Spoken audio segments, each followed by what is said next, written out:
Dear Patriots, before the news starts, please subscribe to our patriotic channel by clicking the subscribe button. Give us a thumbs up to this video. Don't forget to leave your opinion below in the comments section. Share the news on Facebook and Twitter so you friends see it. Thank you. After Ivanka gets attacked, Sarah Sanders just let hell break loose in epic rant. Ivanka Trump should be praised by the left. She's passionate, cares about women's rights, and is an influential advisor to the President of the United States. But she also happens to be the President's daughter, so she's attacked relentlessly by the press. Now, Sarah Huckabee Sanders has had enough. During an interview with Hugh Hewitt, Sanders had some choice words for the first daughter's critics. "I think it's shameful the way that she's been treated," Sanders said. "If she didn't have the same last name, they would be celebrating her. They would be praising her. They would be thanking God that she is sitting in a position that she is to influence policy and help women across this country. And instead, they attack her, they shame her, and they belittle her. I think it's very shameful," Sanders reiterated, "and I think it's sad because she's such a good advocate for so many women. And for them to attack her, I think, is just really disheartening." Sanders is right. Ivanka is the closest thing the left has to an advocate in the White House. Their attacks prove one thing: liberals don't actually care about policy. All they care about is attacking the Trump family. Luckily, Sarah Sanders is there to protect them from the media's attacks. Comment "Go Sarah!" and share if you love our press secretary. She's a star and deserves our thanks.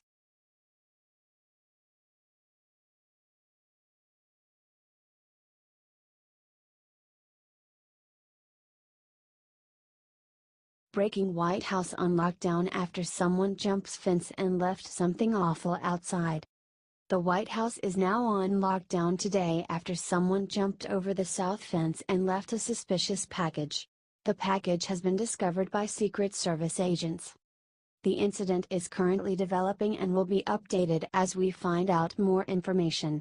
According to The Sun UK, the U.S. Secret Service is investigating the package that the man brought over the fence. The entire south end of the White House has been shut down after the person tried to leap the barrier at 9:30 a.m. The media hasn't made a peep about this. That's why it is up to us to get the news about these monsters that are trying to take down our president. Are you praying that President Trump stays safe? Sound off below and share this if you love our president.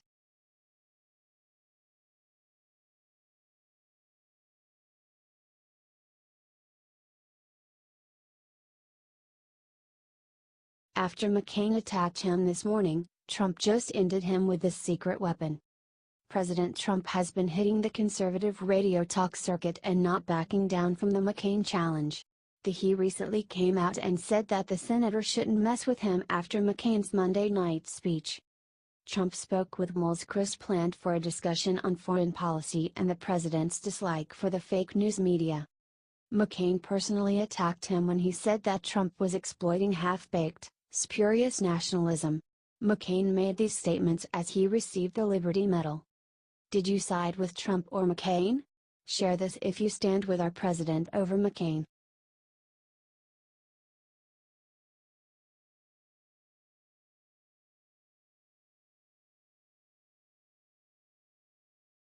Trump just looked into the camera and said the one thing that Obama didn't want getting out.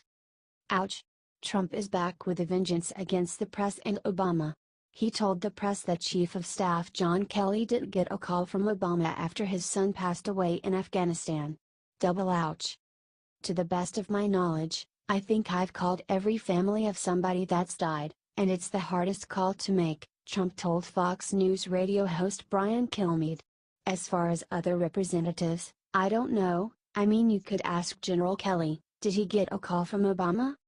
I don't know what Obama's policy was, Trump added. I write letters, and I also call.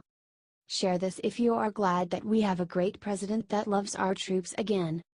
Remember this infamous moment.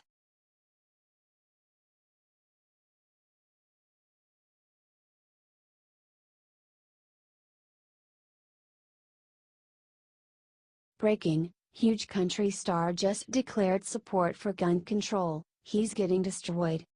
The massacres in Las Vegas and Sutherland Springs, Texas showed how far a person with severe mental illness can go to carry out hateful actions against innocent people. What these events also showed, however, is how resilient people are in the face of such evil. Instead of praising the gun owner who tracked down and stopped killer Devin Kelley in the Texas church shooting, Democrats have been using the tragedy as a cynical pretense to try and enact their pet gun restriction agenda. Unfortunately, they are getting support from major country stars. In a recent interview with Billboard magazine, hitmakers Tim McGraw and his wife Faith Hill both declared that they support gun control laws. Said Tim, "Look, I'm a bird hunter, I love to wing shoot. However, there is some common sense that's necessary when it comes to gun control. They want to make it about the Second Amendment every time it's brought up. It's not about the Second Amendment." He went on, "Military weapons should not be in the hands of civilians. It's everyone's responsibility, including the government and the National Rifle Association, to tell the truth. We all want a safe country." Hill echoed her husband, saying, in reference to the tragedy in Las Vegas, "We knew a lot of people there. The doctors that treated the wounded, they saw wounds like you'd see in war. That's not right. Military weapons should not be in the hands of civilians. It's everyone's responsibility, including the government and the National Rifle Association, to tell the truth. We all want a safe country." Shot back one internet commentator, "Tim needs to keep his opinions to himself. He nor Faith have the right to tell anyone how to provide safety for themselves, all the while walking around with armed security guards. Do you think these two entertainers have gone soft? Thankfully, there are others in the entertainment industry who haven't, like Clint Eastwood."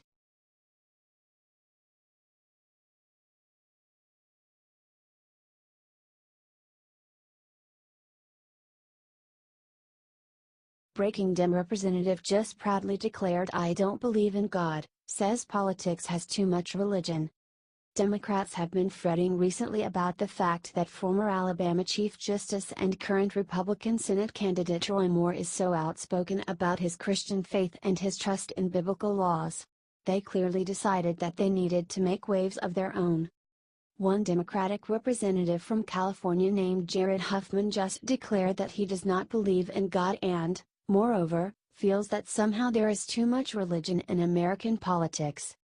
Stated Huffman in an interview with the Washington Post, "I don't believe in religious tests, and I don't believe my religion is all that important to the people I represent. And I think there's too much religion in politics." He also tried to shame Republicans in Washington for being religious, saying, "I've seen religion wielded in such negative ways around here, lately. Trump does it all the time, so implausibly." Huffman stated that he is a humanist, declaring himself as such since he thinks it is not right to just take a pass on the question. He went on, "Because your religious views can speak to your moral and ethical framework on the world. And that is something I think the public is entitled to know." Describing his own beliefs, Huffman said he is a non-believer and added, "I suppose you could say I don't believe in God. The only reason I hesitate is, unlike some humanists, I'm not completely closing the door to spiritual possibilities. Is it disturbing we have such an extremist in Congress?"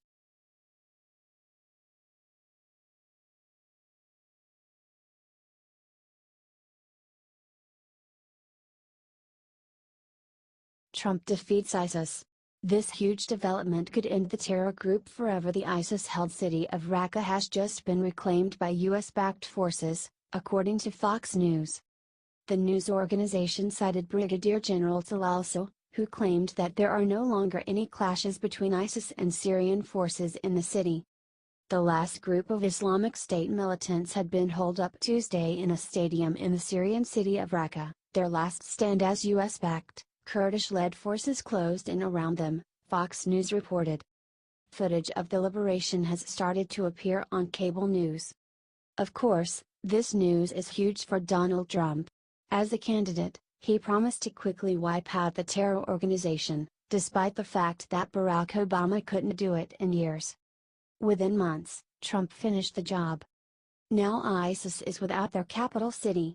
Without land, they may soon be more powerless than ever before. Share if you're proud of our president's accomplishments. While the media focuses on made-up drama, he's destroying terror around the globe.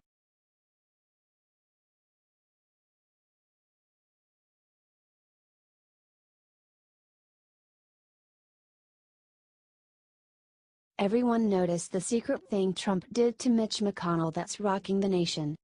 CNN's reporter Daniela Diaz decided to mock the handlock between President Trump and Mitch McConnell. Mitch is a childhood survivor of polio and needs help walking up the stairs. Reporters are so heartless. Mike Cernovich then tweeted something right back at her. Don't you think it is disgusting what reporters do to people? These people have such platforms and they use them for only hate. Isn't it also amazing that Trump decided to help him up the stairs like an old buddy?